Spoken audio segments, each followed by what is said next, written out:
Thank you. Good afternoon, everyone. Are you tired? No, I'm tired. Okay, so I skipped this slide because it's a short introduction about myself, but after this presentation, it's not necessary. My presentation, the title of my presentation is Ethics, Intelligent Systems, Ethics and Data Protection. My presentation is only food for thoughts because each of this topic is very broad and it's impossible to talk in half an hour about each topic of this. My presentation is not a technical presentation. I don't speak about intelligent systems. I will only present the relationship between intelligent systems, ethics, and data protection according to the new European regulation on data protection, the General Data Protection Regulation. Okay, it's necessary a premise in 2 points. First point, we have to consider 2 tracks. The first track is that the new technologies development and the laws, because the new technologies development is much faster than laws production and approving. New technologies run fast and the law is behind. So we have to consider this point. The second point is this. I didn't know Professor Kalaus, but yesterday I heard him and I agree perfectly with you. This slide, my presentation, I prepared my presentation before arriving in the USA, so I can know what said yesterday, but I agree with him because in each of these stakeholders or professionals is necessary a mutual support among the legal part and the technical part in this field. After this premise, I will show you some key points and a pathway. The first point is developing intelligent system, but paying attention to the protection of natural persons with regard to the processing of personal data. I referring to the General Data Protection Regulation, but it's possible to refer to any other, dependent on the country. Personal information or personal data, why and how? Why? Because personal data are a value, because they belong to a natural person. We cannot dismiss this principle, this statement, because this is a fundament in Europe. In Europe, the protection of personal data is a fundamental right. Is laid down by the European Charter. So we have to pay attention to this aspect. How we can protect personal information. This is a principle laid down by the GDPR. But you know that in 2010, each year, Data Protection and Privacy Commissioner celebrate a conference, an international conference, and discuss the privacy and data protection issues. In 2010, the conference held in 2010 approved a resolution on privacy by design, and this concept is contained in the GDPR. I will show in a few moments the slide. Why? This is a very important point because the resolution approved in 2010 was proposed by the commissioner of the former commissioner of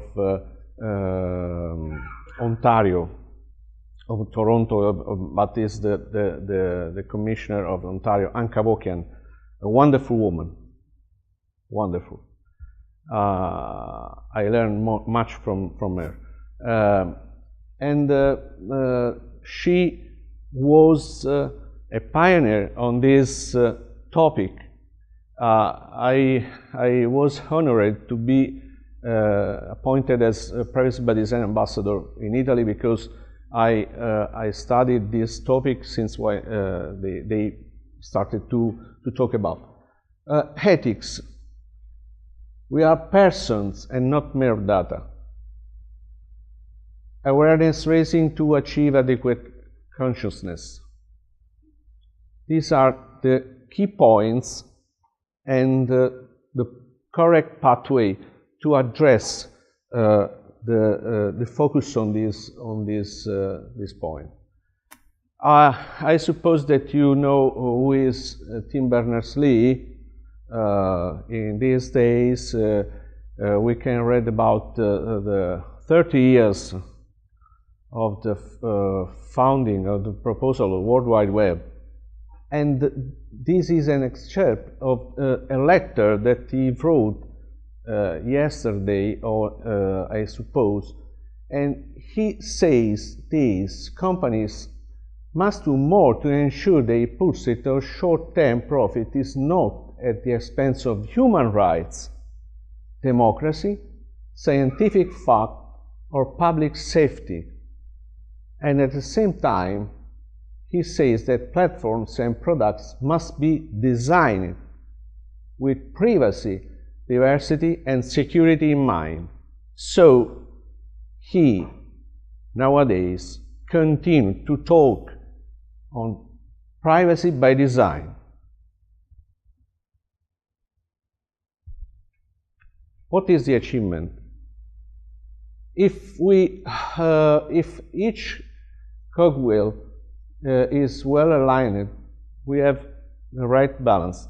I'm sorry, but I'm from Italy. This is a Ferrari engine. And this engine works fine, I hope. So we have to consider this the right balance of these three key. Okay, but we have to understand what we mean for personal data. This is the official definition contained in the GDPR, is any information relating to an identified or identifiable natural person. Natural person is the opposite of legal person, as it legally is data subject. This is here the norm explain what is an identifiable, the concept of identification, because an identifiable nature person is one and so on, or to one or more factors specific to the physical, physiological, genetic, mental, economic, cultural, or social identity of that natural person. So, when we talk about personal information or personal data, is not related only to a name or surname, but is a broad definition that includes these aspects. I have to bore with other two legal slides. These are other definitions because when we talk about data protection, I want to highlight that in Europe we have two different concepts. We have data protection and privacy. I know that in the USA you talk about data privacy and protection. In Europe, these are two different concepts and are two different fundamental rights.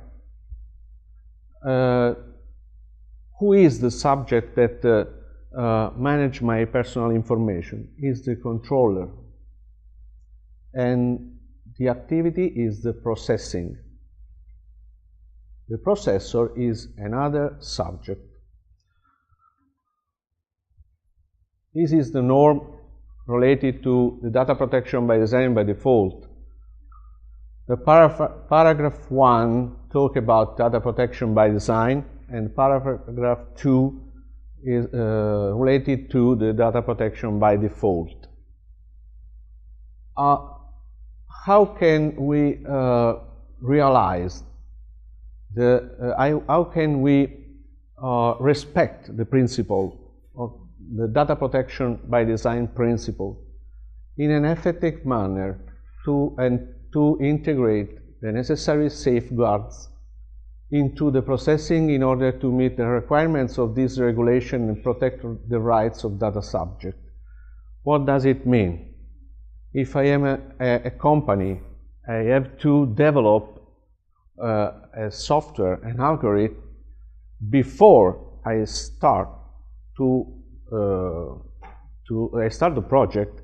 I have to think what is the impact of this project on the personal information. And any solution, I have to pay attention to this principle, because any solution should be by default. What does it happen if I violate this principle? Is a very, very strong question.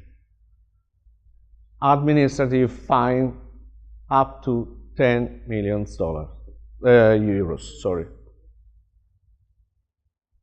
10, yeah. Yeah. Yeah. So go back to that. Usually, if, sorry. Go back to that last slide again. Only personal data which are necessary for each specific purpose of the processing upfront. How do they determine that? What do they do to come up with that? It's very, this is a very, in the GDPR contains different principles. The violation of these principles, if I violate, I have this, the risk is this: any data protection authority can indicate and verify if the controller has or not violated the principle. And in case of violation, the risk is this. So now, ethics. Generally speaking, it's very difficult to define ethics. It's a philosophical concept, but generally speaking, we know the contrast between good and evil, between right and wrong. I found this book is quite interesting because Robert Godin writes about the vulnerability principle, and this is the definition. This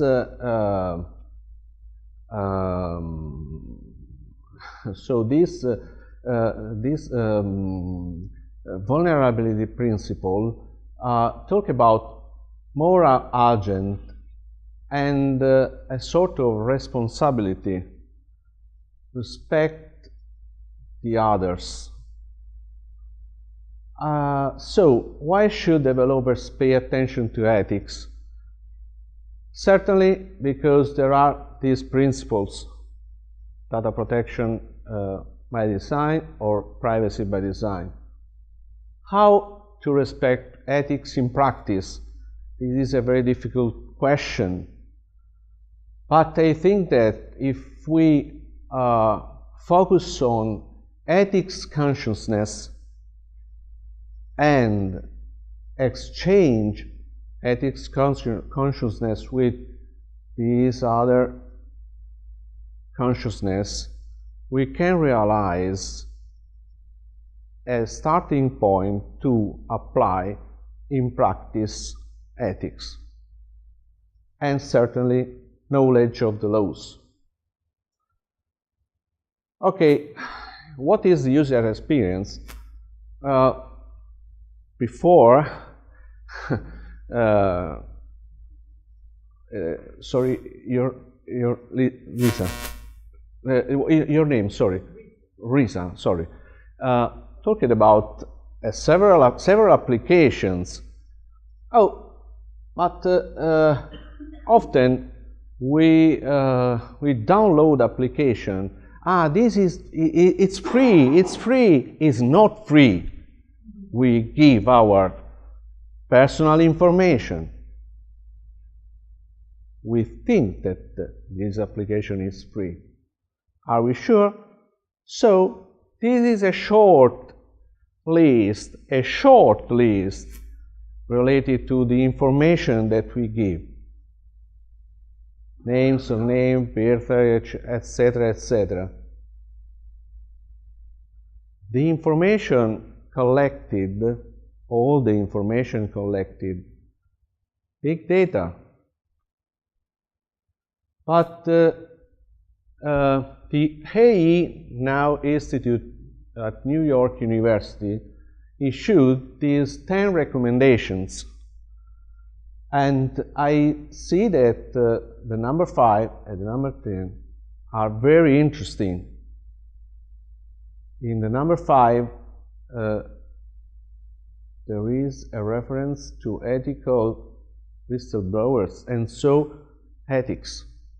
Number 10, university AE programs should expand behind computer science and engineering disciplines. This is a part of the last number. That means centering forms of expertise from the social and humanistic disciplines.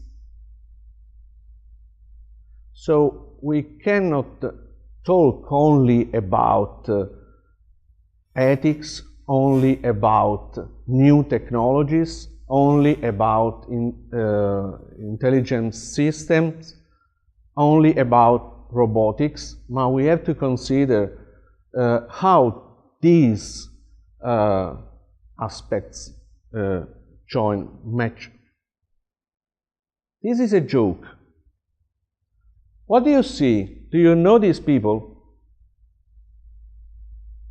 Do you know these people? Okay. I don't know these people. Because these people, these faces are not real. This is a project by NVIDIA, and you can see the disclaimer here. These people are not real. If I go to this link, I can see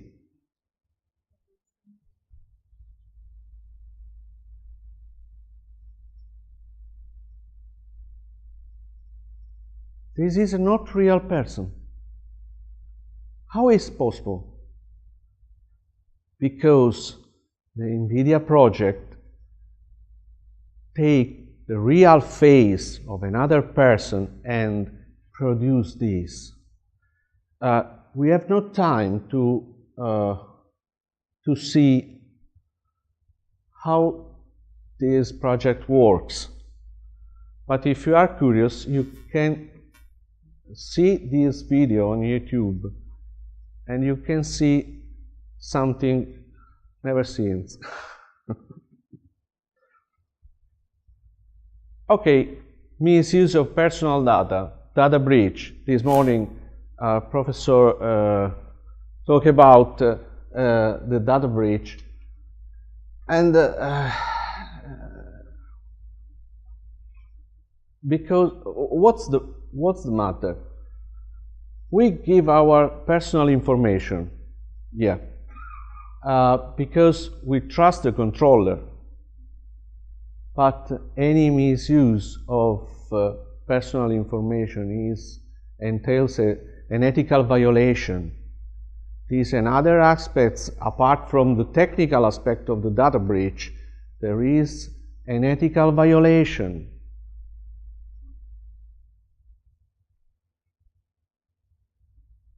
What is the power of the natural person?